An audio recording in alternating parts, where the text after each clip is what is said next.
السلام علیکم ویورز، میں آپ کو اپنے channel jasmine health and beauty tips میں خوش آمدید کہتی ہوں۔ جسم سے فاسد مادوں کا اخراج پیشاب کی صورت میں ہوتا ہے۔ پیشاب کے راستے سے جسم سے غیر ضروری اجزاء کا اخراج ہوتا ہے۔ اگر یہ اجزاء جسم سے نہ نکلیں تو جسم کو کافی نقصان ہو سکتا ہے۔ بہت سی بیماریاں ہو سکتی ہیں اور بہت زیادہ بیماریوں کا پتہ پیشاب کے ٹیسٹ سے ہی چلتا ہے۔ ادویات کے استعمال سے پیشاب کی رنگت بدل جاتی ہے۔ آج میں آپ کو بتاؤں گی آپ کی صحت سے متعلق ایک اہم بات۔ اگر آپ کے پیشاب کی رنگت ایسی ہے تو فوری طور پر یہ کام کریں، ورنہ آپ خطرناک بیماری میں لاحق ہو سکتے ہیں۔ آخر وہ بیماری ہے کون سی جو آپ کی زندگی کو خطرے میں ڈال سکتی ہے؟ جانیے آج کی اس خاص ویڈیو میں۔ اس سے پہلے کہ میں آپ کو اس کے بارے میں ڈیٹیل سے بتاؤں، آپ پلیز میرے چینل کو سبسکرائب کریں اور ساتھ میں لگے گھنٹی کے آئیکن کو دبائیں تاکہ میری ڈیلی آنے والی ویڈیو کی نوٹیفیکیشن آپ کو سب سے پہلے مل سکے۔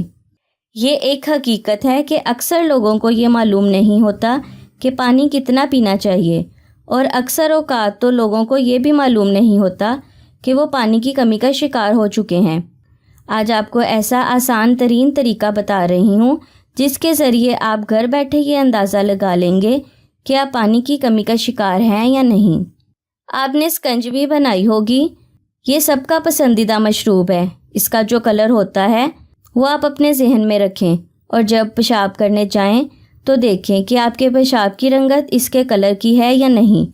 اگر اسی کلر کی ہے تو اس کا مطلب یہ ہے کہ آپ کے جسم میں پانی کی صحیح مقدار موجود ہے اور پانی کی کمی کا شکار نہیں ہے۔ لیکن جس انسان کے پیشاب کی رنگت اس سے گہری ہو، اس کو یہ جان لینا چاہیے کہ وہ پانی کی کمی کا شکار ہے، اور جس انسان کے پیشاب کی رنگت اس سے ہلکی ہو، اس کو یہ جان لینا چاہیے کہ وہ پانی کی زیادتی کا شکار ہے۔ پانی کی کمی ہو یا زیادتی، یہ دونوں انسانی جسم کے لیے مناسب نہیں۔ اسی لیے جاننے کے لیے پیشاب کی رنگت دیکھنی چاہیے، کیونکہ ہمارا جسم پیشاب کی رنگت کے ذریعے ہی ہمیں آگاہ کرتا ہے کہ اب ہمیں زیادہ پانی پینا چاہیے یا کم۔ سو ویورز، امید کرتی ہوں آپ کو میری یہ کارآمد ویڈیو اچھی لگی ہوگی۔ اگر آپ کو میری یہ ویڈیو اچھی لگی تو اسے لائک کریں۔